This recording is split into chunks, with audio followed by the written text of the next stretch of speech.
sallallahu alayka ya Rasulullah.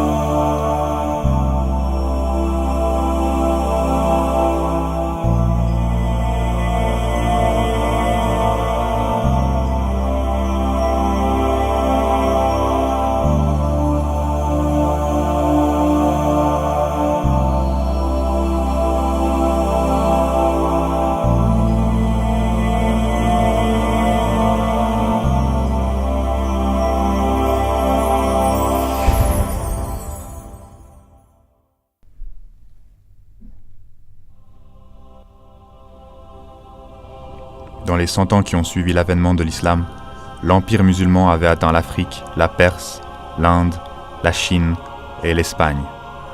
La civilisation de l'islam ne pouvait pas exister, et encore moins prospérer, avec les préjugés tribaux et culturels en vigueur.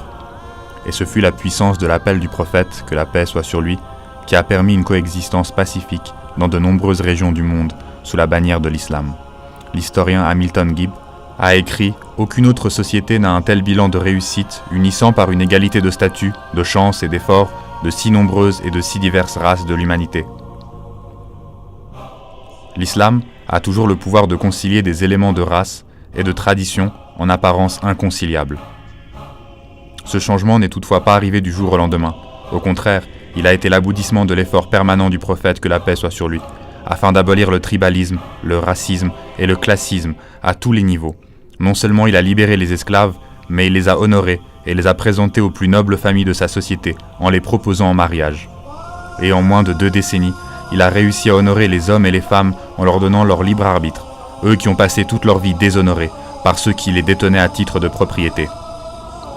Ce fut il y a 1400 ans dans le désert d'Arabie, un monde bien différent de celui dans lequel nous vivons aujourd'hui, mais à bien des égards plus progressiste que le nôtre. Et avouons-le, nous avons beaucoup à apprendre d'eux, parce que même si nous avons fait beaucoup de progrès au cours des années, le racisme dresse encore sa tête hideuse dans le monde aujourd'hui, beaucoup trop souvent. Et il est de notre devoir de veiller à ce que quand il le fait, nous le combattons fermement. Abraham Lincoln a dit « Ceux qui refusent la liberté à d'autres ne la méritent pas pour eux-mêmes ».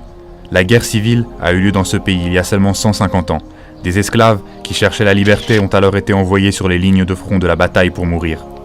Bien que derrière les agendas politiques, peu de gens se souciaient d'eux, des braves hommes et femmes ont pu résister et contester l'oppression de l'homme. Mais briser les carcans mentaux n'a pas été facile, comme l'a dit Harriet Tubman. J'ai libéré 1000 esclaves, mais j'aurais pu en libérer 1 millier de plus si seulement ils savaient qu'ils étaient des esclaves. Nelson Mandela a dit qu'il n'y avait nulle part des chemins faciles vers la liberté. Elle exige de tout un chacun non seulement d'être poussé à améliorer sa propre condition, mais d'être assez courageux pour exiger que chaque homme et chaque femme soient traités avec le même respect et la même dignité. Et cela pour toute l'humanité. Comme Mandela l'a dit, notre liberté ne sera complète que lorsque la liberté des Palestiniens se réalisera. Exigez que la liberté n'ait pas besoin de se réaliser par la violence, car d'une manière douce, vous pouvez secouer le monde, a dit Gandhi. Et le siècle qui a passé n'a pas manqué de mouvements antiracistes et anticoloniaux qui ont fait exactement cela. Martin Luther King a dit que l'obscurité ne peut pas chasser l'obscurité, seule la lumière peut faire cela. La haine ne peut pas chasser la haine, seul l'amour peut le faire. Il avait un rêve, qu'un jour, sur les collines rouges de la Géorgie, les fils des anciens esclaves et les fils des anciens propriétaires d'esclaves seraient en mesure de s'asseoir ensemble à la table de la fraternité. Que ces 4 petits-enfants vivraient un jour dans une nation où ils ne seraient pas jugés par la couleur de leur peau, mais par le contenu de leur caractère.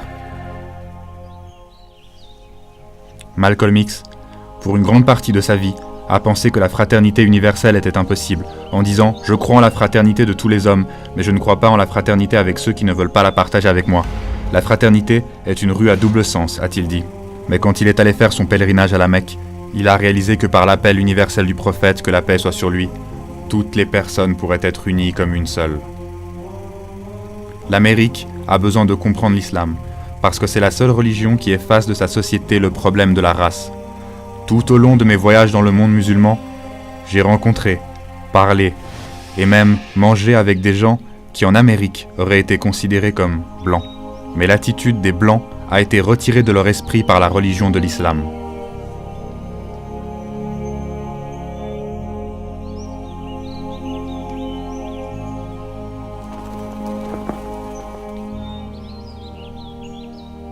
Ce que Malcolm a connu était le pouvoir de l'humilité. Et cela ne signifie pas que vous devez avoir une moins bonne opinion de vous-même. Comme l'a dit Malcolm, vous ne pouvez pas haïr la racine de l'arbre sans haïr l'arbre lui-même. Il est donc nécessaire d'aimer sa patrie et son origine. Mais la racine du problème du racisme est que quelqu'un pense qu'il est intrinsèquement supérieur à un autre en raison de la façon avec laquelle il a été créé. Étant donné que le premier test d'un grand leader est son humilité, le prophète, que la paix soit sur lui, était le plus grand leader qui ait jamais vécu. Car malgré le fait qu'il était issu de la plus noble des lignées, qu'il était devenu un chef d'État, et qu'il avait obtenu une dévotion de la part de ses partisans qu'aucun roi ou souverain n'ait jamais obtenue, il a tout de même choisi de vivre dans une maison humble, dormir sur un matelas de paille, porter les mêmes vêtements et s'asseoir au même niveau que ses disciples, dans une mesure telle qu'un émissaire étranger ne serait pas capable de le distinguer de ses compagnons. Cela lui importait peu s'il était parmi les anciens esclaves ou les anciens leaders. Son rêve était de voir un monde où rien de tout cela importait. Pour réaliser le rêve de Rasulallah, nous devons remettre en question nos propres préjugés et prendre des mesures concrètes pour mettre fin à la discrimination à tous les niveaux. Il est facile de lire, de donner des leçons et de parler d'égalité raciale, mais il est beaucoup plus difficile de la mettre en œuvre dans nos vies quotidiennes. Hier, j'étais assis avec un ami de longue date au parc, alors que nous observions ses enfants jouer, et d'une manière ou d'une autre, il a été révélé que son fils aîné était en fait un orphelin d'un pays voisin qu'il avait adopté.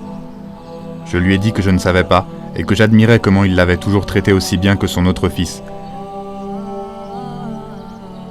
Il a répondu en disant qu'il a été inspiré par le prophète, que la paix soit sur lui, qui avait libéré Zayd ibn Haritha de l'esclavage et l'avait traité si bien que lorsque Zayd s'était retrouvé avec son père après de nombreuses années, il voulait quand même rester avec le prophète, que la paix soit sur lui.